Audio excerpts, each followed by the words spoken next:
సరే ఇటు ఢిల్లీలో చంద్రబాబు నాయుడు గారు డిప్యూటీ సీఎం గారు నిన్నటి నుంచి అదే జరుగుతుంది కదా. ఇద్దరు ముఖ్యమంత్రి ఉప ముఖ్యమంత్రి ఇద్దరు వెళ్ళి ఎన్డీఏ నేతలను కలుసుకోవటము, ప్రధాని హోంమంత్రి అమిత్ షాను వీళ్ళందరినీ ఏ ఎజెండాతో వెళ్ళారు అనేది ఒక ప్రశ్న. వెళ్ళడానికి ముందు వాళ్ళు సమావేశమయ్యారు, మంత్రివర్గ సమావేశం కూడా జరిగింది. మనం చర్చించినప్పుడు కూడా ఉదాహరణకు నిన్న మనం చెప్పాం, దాన్ని వీక్షకులు కూడా బాగా రిసీవ్ చేసుకున్నారు. పోస్ట్ పీఠాపురం అనంతర దశలో ఒక విధమైన ఇష్టాగోష్ఠిగా జరిగిందని. ఇలా జరిగినప్పుడు కొంత వివరణ ఇచ్చే ప్రయత్నం చేస్తుంటారు. ఇట్లాంటివి మనం మాట్లాడడం, ఎవరైనా మీరు అక్కడ కూర్చొని చూసారా? కాదనే వాళ్ళు కూడా చూడలేదు కదా. ఖచ్చితంగా ఇద్దరు నాయకులు పెద్ద ఈవెంట్ తర్వాత కలుసుకున్నప్పుడు పీఠాపురం గురించి మాట్లాడుకోకుండా ఉంటారని వీళ్ళు చెప్పగలరా?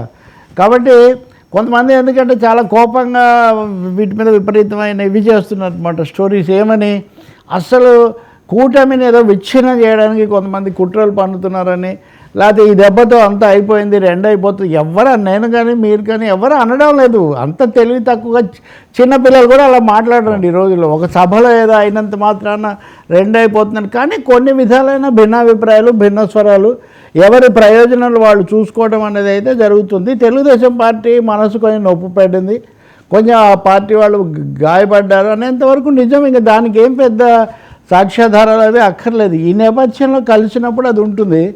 ఇప్పుడు ఢిల్లీ వెళ్ళి ఢిల్లీ పెద్దల దగ్గర కూడా నాకే ఎక్కువ పలుకుబడిందని వైసీపీ జనసేన వాళ్ళు అనుకుంటుంటే, మరి చంద్రబాబు నాయుడు ఇంత అనుభవం ఏమైనా ఉన్నాయని ఎలా ఉంటాడు? కాబట్టి ఇక్కడ స్వామి కార్యం స్వకార్యం అని రాష్ట్రంలో వీళ్ళ మధ్య ఐక్యత పెరగడానికి, అలాగే కేంద్రం దగ్గర చేయటానికి కూడా ఇది దోహదపడుతుందని మనం భావించవచ్చు. అమరావతికి పిలవడం అన్నది ఆస్టెన్సిబుల్ రీజన్ అంటారు, పైకి కనిపించే కారణం అమరావతికి పిలవడం.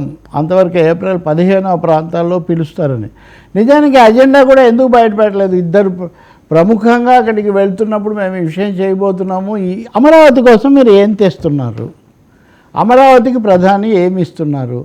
నిన్న చూస్తున్న అమరావతిలో కొంతమంది, ఇప్పుడు ఉదాహరణకు సిపిఎం వాళ్ళు ప్రదర్శనలు చేస్తున్నారు.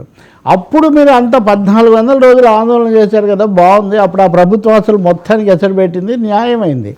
దౌర్జన్యం చేశారు, లాఠీ చార్జీలు చేశారు, ఇదంతా తప్పు. కానీ ఇప్పుడు ఏమడుగుతున్నాం మనం కేంద్రాన్ని? ఇప్పుడు మనం ఏమీ కేంద్రాన్ని కానీ రాష్ట్ర ప్రభుత్వాన్ని కానీ ఇప్పుడు ఏమీ అడగకుండా ఎంతసేపటికి అమరావతి కాపాడబడుతుంది, అమరావతి అంటే సరిపోతుందా? అందుకని వీళ్ళిద్దరూ వెళ్ళటం ఎంత ముఖ్యమో, చెరకు 500 కోట్లు అడిగి ఒక 1000 కోట్లు అమరావతికి తీసుకొని రావడం మటుకు చాలా మంచిది. జరుగుతుందా అన్నదైతే మనం చూడాల్సి ఉంటుంది. ఇంకా ఇతరత్రా చూస్తే ఇంకో ముఖ్యమైన థర్డ్ యాంగిల్ ఒకటి ఉంది దీనికి.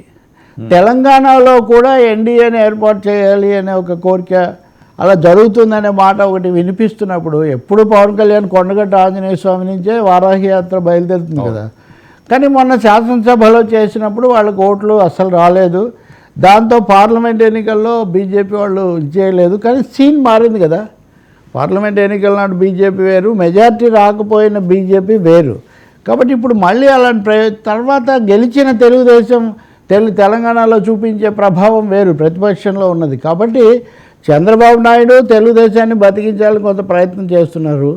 బీజేపీ ఎలా అయినా అధికారంలోకి రావాలని వాళ్ళు చేస్తున్నారు. ఈ నేపథ్యంలో ఢిల్లీలో కొంచెం మీరు కూడా చేయండి, దక్షిణాదిన విస్తరణ అన్నప్పుడు తెలుగు రాష్ట్రాల ముఖ్యమంత్రి కదా వాళ్ళు ఇద్దరు కూడా.